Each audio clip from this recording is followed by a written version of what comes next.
Yesterday we drove from Madison, Wisconsin to Murdo, South Dakota. Just stopped to get some coffee and they were selling Girl Scout cookies. And while I wanted to make a video about that day, I didn't see much because we just drove. We did stop in Sioux Falls for lunch, we ate at this place, I ate that sandwich, and we did see the waterfalls. And then we just drove. Getting more gas, picked up some beer, and we're about an hour and a half away from Murdo. Eventually we made it to Murdo, a small dusty town in the middle of the state. We watched the sunset, and then we called it a night. That was yesterday. Let's continue with today. So the coolest thing about this hotel, the pictures on the wall. I think that's a Lamborghini. It could be a Ferrari. It's definitely a sports car. The other wall,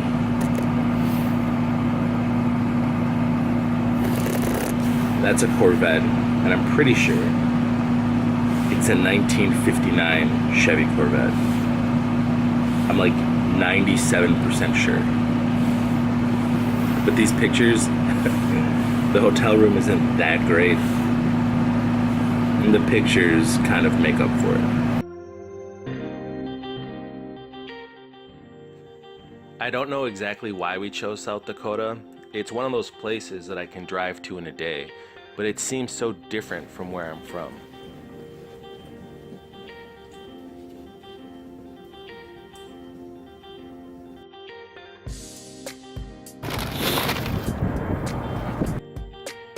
Anyway, we were packed up and ready to go. Our first stop was the Badlands.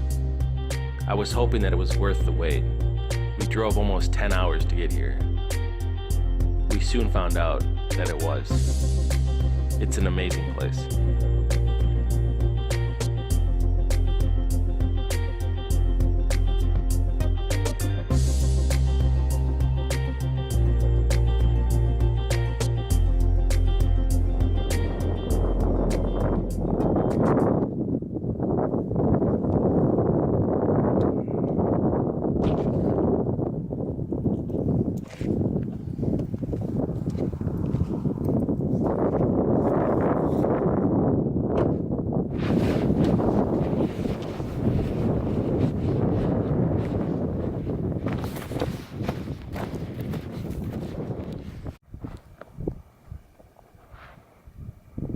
Guys, we made it to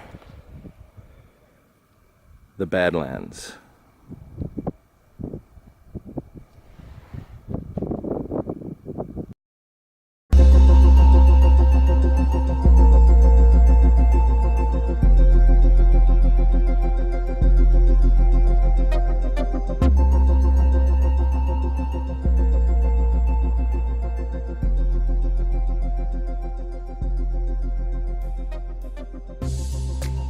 It's hard not to be impressed the first time you step to the ledge. The complete scope and scale of it all takes you in. The erosion has created gullies and gulches that seem to go on forever. And we're like little specks walking on top of it, wondering how it was all created. It truly is an impressive area.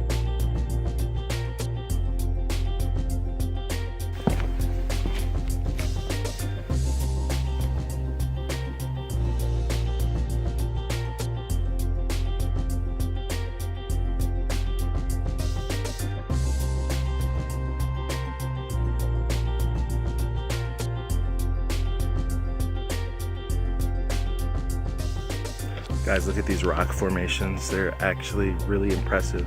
It's not rock, it's kind of like a mixture of like mud and rock, just different sediments that kind of have eroded over time. But right here, you can just see like all the crevices and the different ways that it's just eroded over, I don't even know how many years. Just check this out.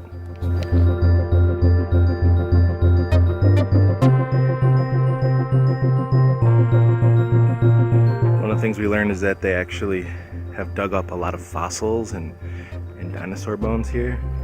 And we were just talking about how this seems like the kind of place where you would see some prehistoric life. It has a very Jurassic feel to it, I guess, would be the best way to put it.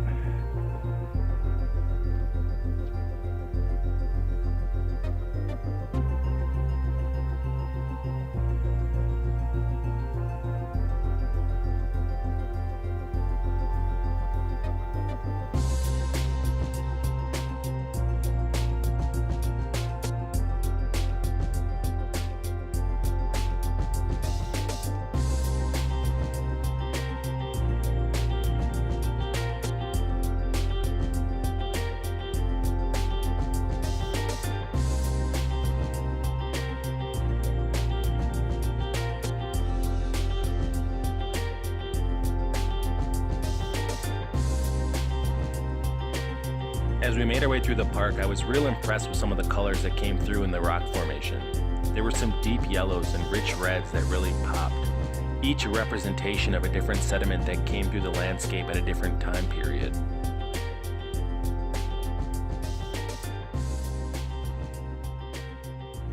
Guys, we started way over here on the other side of the park.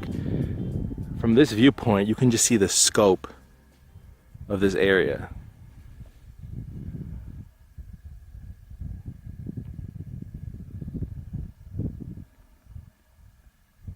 Guys, can you see the prairie dogs? It's really hard to see them because they're camouflaged with the landscape.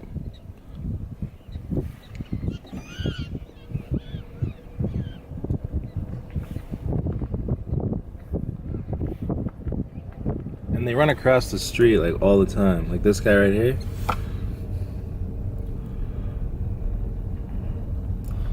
Yeah, he's gone. He does not want to deal with that.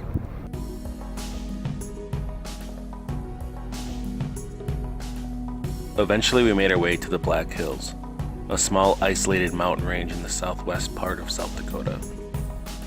It has been described as an island of trees and a sea of grass, and it truly is. There's nothing else like it in the landscape.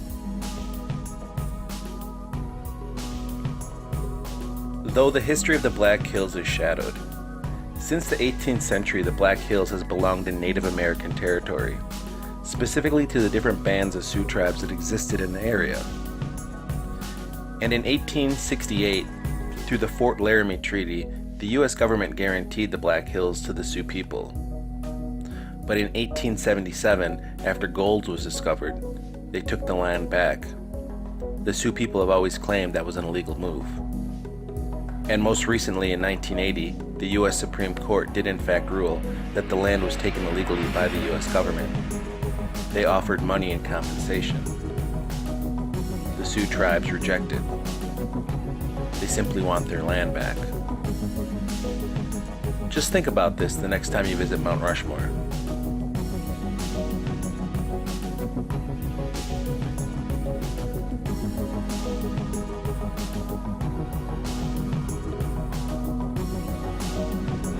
I gotta go around this guy. He doesn't look too excited though. Hello. Oh man.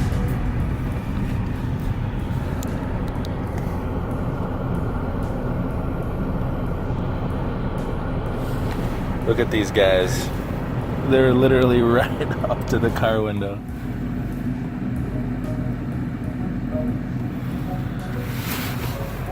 I have to drive carefully when I go because... And they're licking. We did come across some wild burros in Custer State Park. They enjoyed licking the salt off my car, which I didn't expect they would do. But eventually we had to get going. The sun was dropping and we had about an hour drive into Deadwood. We passed Crazy Horse Monument on the way.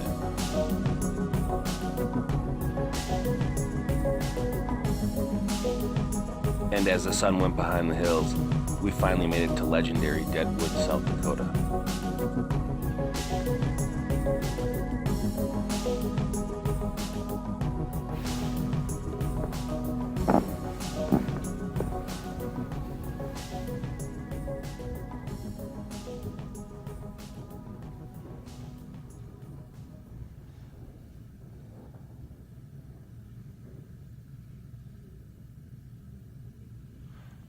I'm convinced our hotel was haunted.